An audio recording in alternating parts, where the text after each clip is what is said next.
Hey everyone, it's Jake with Jack Collectibles, and today I have a Magic the Gathering PSA graded card return. So I sent these cards off back in December of 2020. They just came back today on January the 31st, 2022. Got 23 cards, one was not graded, we'll go over that in a minute. But we'll go ahead and get started and see what we've got.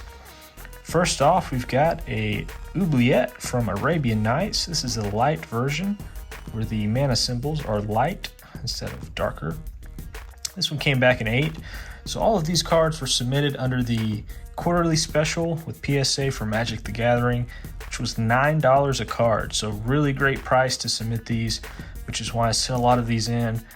Most of these I knew would not get super high grades, but more so just to get them slabbed for only $9. I felt like it was a deal that I couldn't pass up for a lot of these cards. So one of my favorite cards, just really like that Arabian Nights Ubuyet artwork there.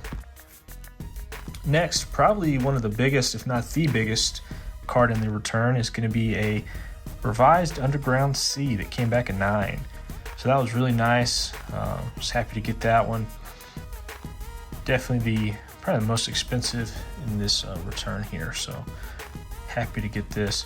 All of these dual lands were purchased from a collection from a coworker of mine several years ago.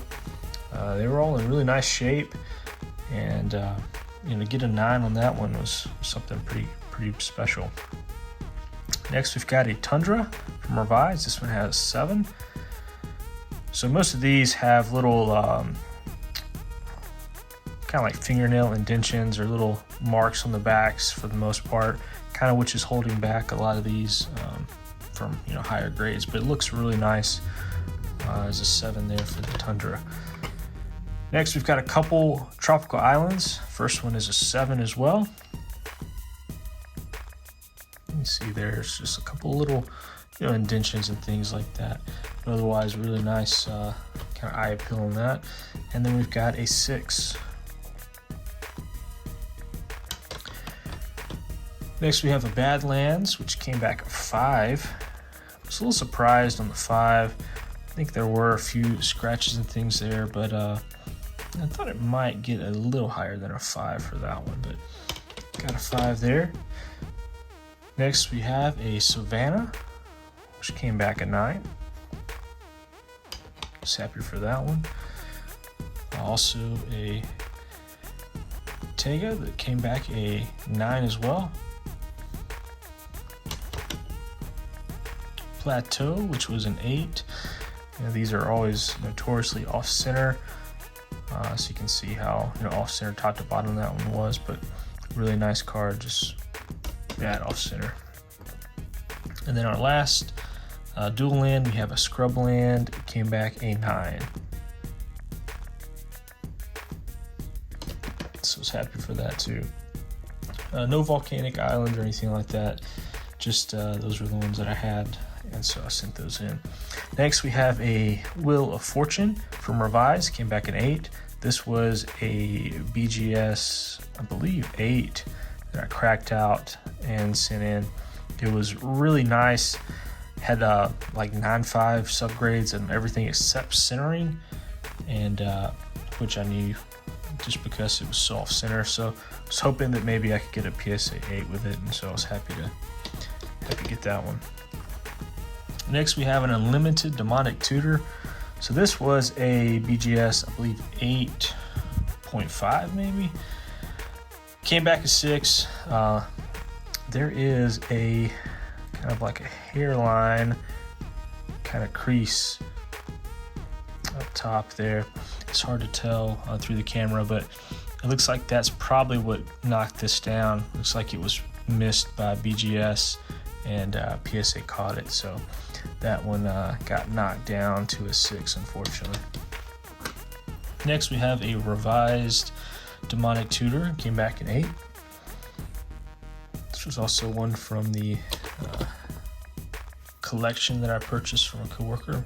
Most of these revised there were a couple revised that I bought on secondary market. Next, we have a Mana Vault, came back a 9 from Revised. And then stuck together there. We have a Brain Geyser from Revised that got a 10. So I was very happy with this one. Come back a 10. So I can't remember if I got this one from his collection or if this was purchased on TCGPlayer, but when I bought his collection, whatever, 3-4 years ago now, I picked up a lot of the singles that he did not have on TCGPlayer. So I can't remember exactly for this one or not, but definitely was happy to get a 10 from Revised. Those are pretty hard to come by for an old set like that. Next we have a Fast Bond, got an 8. Then we have a Shivan Dragon, got a 9.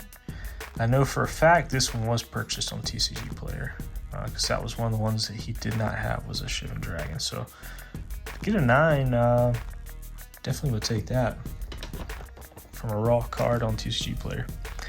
Next we have a Grim Monolith from Urza's Legacy. So this was one from his collection as well. It was really nice shape. I thought it had a good chance at a 9, so I was a little disappointed in an 8 on this one, but really nice reserve list card there. And that will do it for most of the old cards. The next one is going to be the only card that was not graded. So this was one that I pulled from a pack myself on the channel from Jumpstart, and it was an Eliminate that was stamped over with supply runners.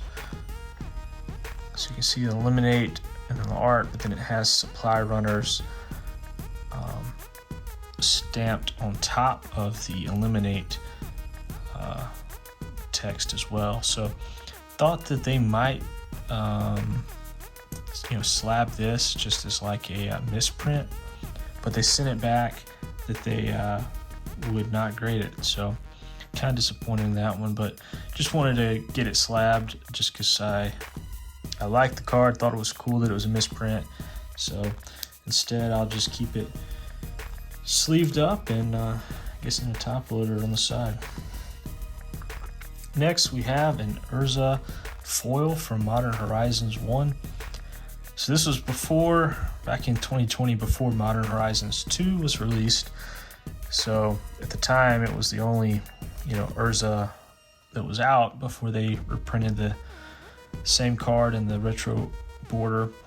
Thought this would have a good chance at getting a 10 because it was pulled straight from a pack, but for whatever reason they thought it was a 9. Maybe the corners, it's really hard to tell. Not a whole lot that I could see with it, but got a 9 on that foil Urza. Next we have the Space Godzilla. So I submitted this one, the showcase foil from Ikoria, and was happy that it came back a 10. I think I pulled that one from a video on the channel back in the day as well. Next we have a invention from Kaladesh, Mind's Eye. Pulled this from a pack and a couple of years ago. Decided to send that one in, and luckily it got a 10 for that one. And finally, the last of this submission was another invocation from Amonkhet. This was a Pact of Negation, and unfortunately got a 9. So once again, same deal with it. Pull from the pack and put it in a top loader. Couldn't really tell anything. I tried to check the back. Maybe the centering on the back. It looks a little off center, top to bottom on the back, but usually they're not as harsh on the back centering. But got a 9 there. So overall, pretty happy with it. I said, considering this was only $9 a card to submit, definitely happy to pay $9 for each of these. I'll put the timeline up on the screen here of the submission and all the different dates when it was arrived and grading and Q&A and all those kind of steps, so you can see how long it took. But overall, about 14 months that it took to get these back to me. But happy to get all those revised, slabbed, and just to add to the PSA revised registry set that I'm trying to start now. So happy for that. Comment below, let me know what you think. What's your favorite of the submission? I think mine probably is going to be that Underground Sea, came back in 9. Definitely probably the most valuable of the submission. So if you haven't subscribed to the channel, subscribe, leave a thumbs up, and hope you have a great day.